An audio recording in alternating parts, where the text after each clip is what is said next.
Aujourd'hui, je suis de retour pour un premier garden tour et on est dans un endroit un petit peu particulier puisque aujourd'hui on n'est pas sur un chantier, enfin si, mais on est surtout chez mes parents. On est dans la maison où j'ai grandi pendant près de 22, 23 ans, quelque chose comme ça. Et forcément, c'est ici, dans ce jardin que j'ai fait mes débuts. C'est ici que j'ai commencé à faire mes premières expériences de plantation, de bouturage, de création d'espaces paysagers. Et on va voir notamment derrière qu'il y a des choses qui sont plutôt bien, d'autres un peu moins bien. Mais dans l'ensemble, c'est vraiment cool. Ici, sur l'avant de la maison, il y a eu pas mal d'aménagements de fait.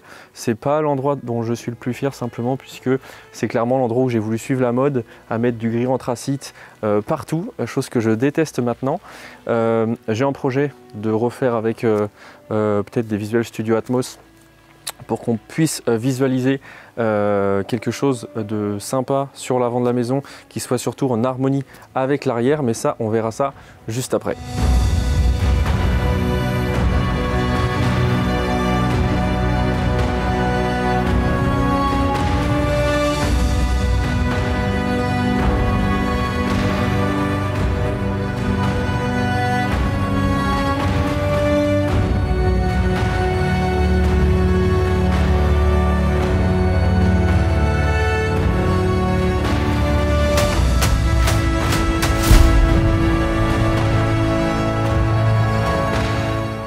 Ça y est, on arrive au cœur du jardin et derrière moi on peut déjà apercevoir cette pergola. Elle est juste énorme, ça a clairement été le gros chantier et la pièce maîtresse du jardin et des derniers aménagements que j'ai fait. Pour remettre les choses dans leur contexte, en fait, là on est sur une maison qui a 22-23 ans il me semble, et forcément au bout de 22-23 ans ça fatigue. Il y avait un storban, une terrasse qui était bien fatiguée, et puis on a décidé, c'est surtout vraiment le storban qu'on a voulu changer, et quitte à changer le storban, on s'est dit autant repartir sur des bonnes bases, donc j'ai un peu poussé mes parents pour refaire quelque chose de propre. Donc on a d'abord refait la façade peint en blanc, et ce qui nous a forcé au fur et à mesure à réaménager tous les alentours. Et du coup, plutôt que on était plus parti sur une pergola pour l'aspect pratique plus qu'un storban. Et en fait, c'est là que j'ai dessiné cette pergola. Elle est juste immense, je ne sais pas si on se rend compte. Elle fait 12 mètres de long sur 4 mètres de large. Alors elle n'est pas autoportée puisqu'elle tient sur 2 poteaux que j'ai enduit en blanc, mais elle est quand même, les portées sont quand même incroyables parce qu'on a 2 portées de presque 6 mètres de long. C'est juste incroyable et ça fait clairement tout le charme de ce mastodon, si je peux dire ça, et surtout que je voulais pas casser la visibilité sur le jardin avec des poteaux. Donc voilà, on en est très content de cette pergola, et petite cerise sur le gâteau, elle est étanche depuis quelques jours.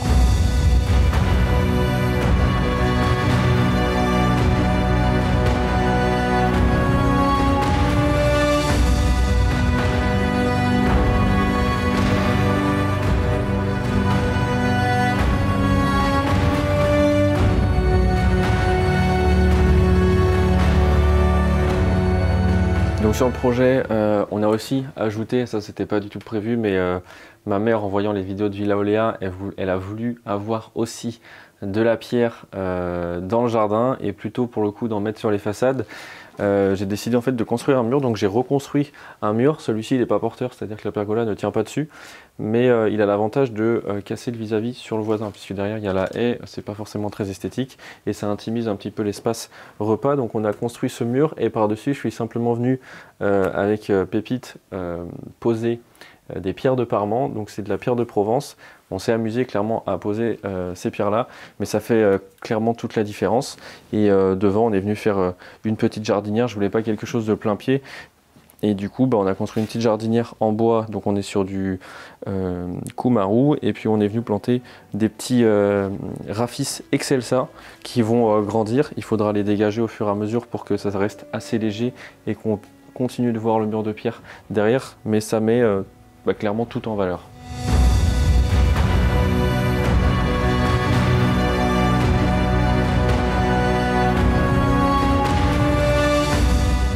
Sous cette pergola, du coup, il a fallu réaménager tous les espaces, sachant que à la base, en fait, ici, à ma gauche, on a l'espace repas et derrière moi, on a l'espace salon.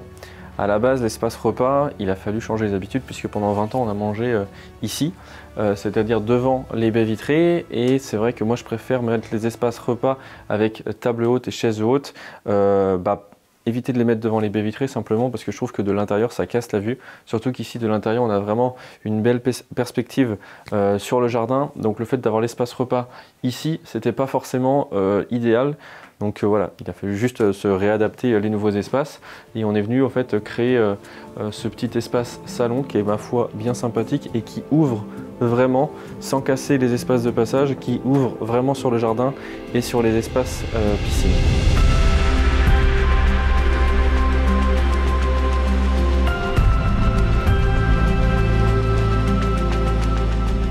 Avant même de reconstruire toute la pergola, enfin de construire toute la pergola, il a fallu s'attaquer à la terrasse puisque fallait d'abord repartir sur des bases neuves. Donc j'ai reposé du bois, le même qu'était anciennement, mais au bout de 20 ans il était un peu fatigué, donc on est reparti sur du Kumaru. Et dans cette terrasse, je suis venu faire une incrustation puisqu'ici en fait c'était une zone un petit peu de passage, mais pas vraiment. Et en fait, il y avait vraiment l'espace pour mettre une belle plante. Et mieux que d'avoir une plante en pot, l'idéal c'est de l'avoir en terre. Donc je suis venu en fait créer un espace d'1 mètre carré. J'ai cassé la dalle béton et j'ai clairement végétalisé cet espace. Et je suis venu planter ce Cycas Revoluta qui est sentimental pour moi puisque c'était un Cycas qui était chez mes grands-parents et que bref, j'ai ramené ici pour le garder dans la famille.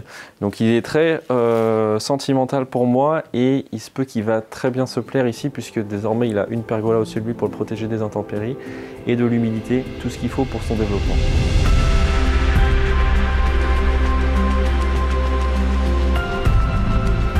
Donc il y a beaucoup d'éléments forts sur cette pergola et un des éléments qui a fait vraiment toute la différence, c'est quand on est venu installer ces lustres.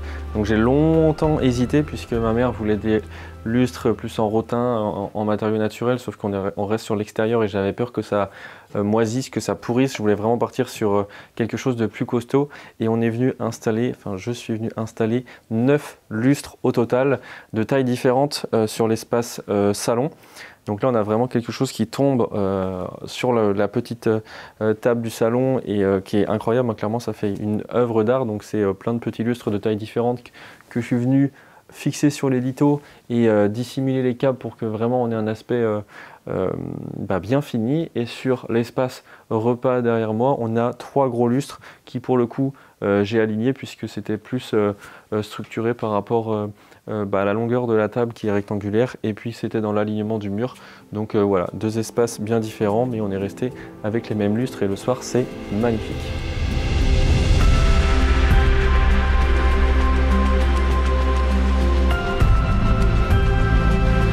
Donc là on arrive sur le 2e espace pergola du jardin. Donc sur cet espace là on est resté sur une pergola dans le même style que la première, que la grande, à la différence que celle-ci elle est totalement fermée, donc ça laisse pas passer la lumière. On a la chance, on n'a pas en tout cas la problématique de là-bas où il y a les fenêtres. Ici il n'y a pas de fenêtre, donc on pouvait faire quelque chose de fermé, on risque pas d'assombrir les espaces intérieurs de la maison. En fait ici c'était anciennement un espace repas, un espace salon plutôt, il y avait le petit canapé etc. Ici actuellement ça n'a toujours pas trop d'utilité. On va régler ça dans les prochains mois, mais je suis venu en fait donc faire la même structure que la première pergola, à la différence que j'ai voulu faire quelque chose d'un peu plus intime. Déjà en fait sur le dessous je suis venu agrafer des canisses pour avoir vraiment cet esprit un petit peu de voyage. C'est léger, c'est sympa, c'est agréable. Et par-dessus, je suis venu faire un toit végétal. Alors clairement, c'est un toit végétal improvisé. J'ai simplement fait une structure solide. Je suis venu poser un EPDM, donc c'est comme une bâche, en fait comme une bâche à bassin sur le fond. J'ai mis de la terre, c'est pour ça que la structure fallait qu'elle soit importante. J'ai mis de la terre sur à peu près 10-15 cm par endroit et je suis venu planter des plantes grasses. Donc là j'ai récupéré ce qu'on appelle des griffes de sorcière qui se portent très très bien d'ailleurs puisqu'elles fleurissent. Je ne sais pas ce que ça va donner cet hiver parce que c'est assez fragile et là elles vont être assez exposées aux intempéries, on verra bien. Mais l'idée c'est d'avoir un toit végétal avec des plantes qui retombent de façon à créer un petit peu un rideau, bien que ça reste esthétique. Le but c'est pas forcément de créer un rideau, c'est plus donner l'esprit que la nature reprend ses droits. Et voilà, ça se marie super bien avec le reste du jardin, c'est magnifique.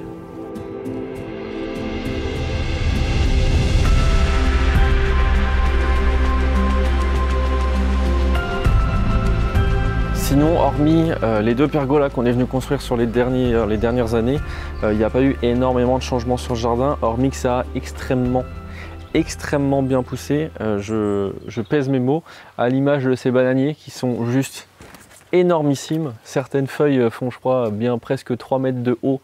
C'est juste incroyable, ils sont magnifiques, surtout que là on a eu un été assez pluvieux, donc forcément ils se sont très bien porté, et le reste de la végétation derrière pareil qui pousse, c'est juste incroyable. On se croirait tout sauf en France. C'était à la base le résultat qui était souhaité, donc ça fait vraiment plaisir à voir, surtout que ce jardin je l'ai vraiment fait petit à petit. Je ne l'avais pas forcément pensé en une seule fois et il reste harmonieux alors que les aménagements se sont faits au fur et à mesure du temps, et ça c'est assez rare, donc je suis assez content de moi.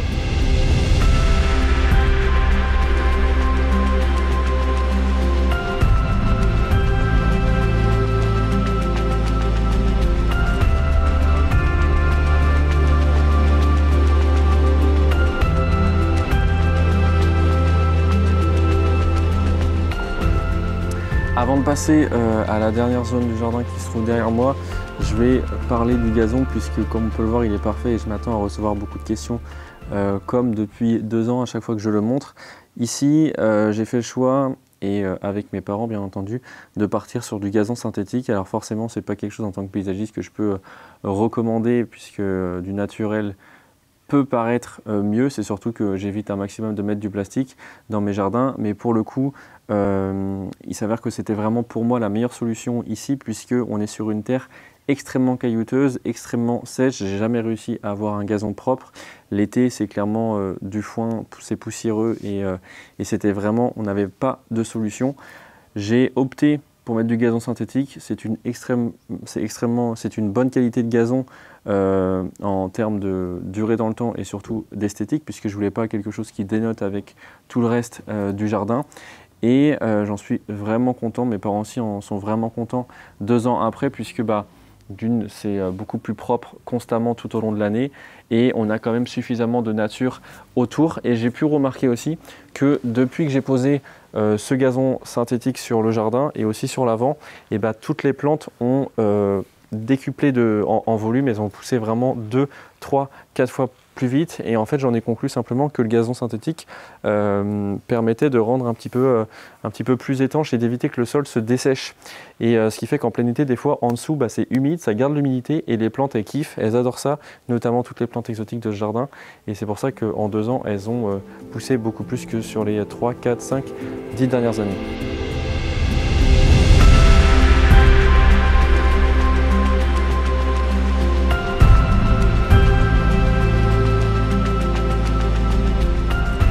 Le dernier espace, c'est donc celui-ci. Alors il y a vraiment beaucoup d'espace dans ce petit jardin, bien qu'il ne soit pas extrêmement grand, les espaces sont quand même cohérents. Là on est sur l'avant du cavement de jardin. Anciennement il n'y avait strictement rien. Je suis venu créer ces dalles. Alors aujourd'hui je ne referai peut-être pas la même chose. Ma foi, c'est quand même pas dégueulasse. Je suis venu créer cet espace, je voulais vraiment faire un petit espace détente, un coin feu. Donc c'est ce que je suis venu créer en faisant ce petit brasero béton. Je dis petit brasero, il fait quand même 1 mètre de large sur 1 mètre de long. Et en fait j'ai créé 3 petites dalles béton. Alors à la base elles étaient c'était en béton ciré, malheureusement le surfaçage n'a pas vraiment tenu. Il faudrait dans l'idéal que je les repeigne peut-être d'une façon plus claire, peut-être avec une peinture blanche ou quelque chose ou revenir les carreler avec un travertin, quelque chose de plus naturel, de façon à ce que ça se marie plus avec le reste du jardin, puisque ici c'est le seul endroit qui a un aspect un petit peu plus indus, vu qu'on utilise du béton brut et qui est moins chaleureux que la pierre, les enduits blancs et le bois. Ma foi, il est quand même bien sympathique ce petit espace. Là, il n'y a plus tout le mobilier qu'il y avait, mais ça fait le taf et on a fait un petit espace barbecue juste ici. Ça permet d'éviter d'être trop proche de la maison et en utilisation, c'est vraiment super pratique.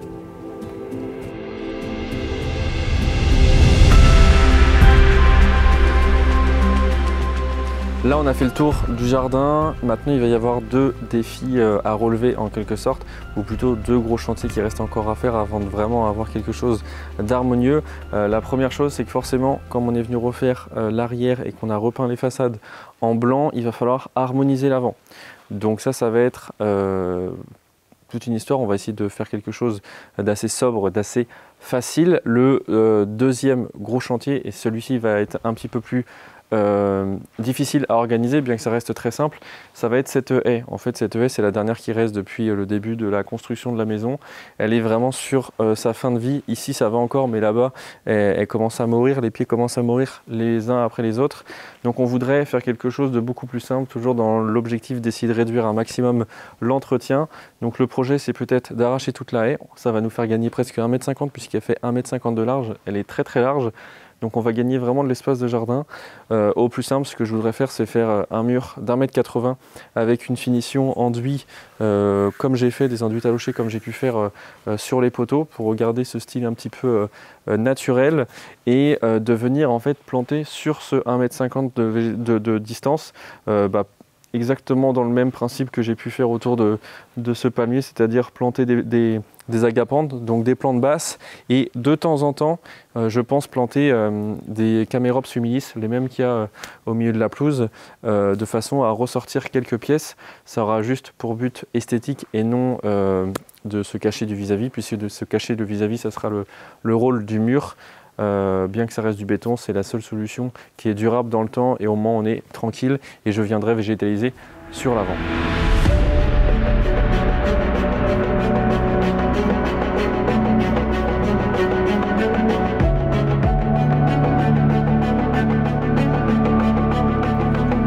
Salut Marlene, tu vois où nous sommes? Dans ton berceau, ton jardin, ton œuvre. La première, celle où tu t'es construit, où tu as grandi. Tu l'as façonnée de tes mains avec tout ton courage et surtout ton grand cœur, où toute la famille a pu en profiter dans des mouvements inoubliables. Tu viens de l'achever par cette somptueuse pergola qui nous protège de cette météo nantaise que tu ne regrettes pas. Il ne nous reste plus qu'à en profiter avec vous tous et à le regarder pousser encore longtemps. Merci à toi, Fiston. Bon, bah écoute, voilà, papa a tout résumé. C'est vrai qu'on a beaucoup de chance d'avoir un fils qui nous ait fait un si beau jardin. C'est vraiment notre petit coin de paradis. Moi, tous les jours, à chaque fois que j'ouvre les volets, je me dis waouh, j'ai pas l'impression d'être chez moi, j'ai l'impression d'être en vacances. Donc c'est vraiment que du bonheur tous les jours. Écoute, voilà, on est très très reconnaissant de tout ça, et vraiment on te remercie, et continue, ne change pas, c'est comme ça qu'on t'aime, avec ton grand cœur, parce que chaque fois que tu fais les choses, ta priorité c'est de faire plaisir aux gens, et ça marche à chaque fois, forcément. Donc voilà, bah écoute, on t'aime très très fort, et bonne route pour la suite. On te souhaite le meilleur, mon chéri.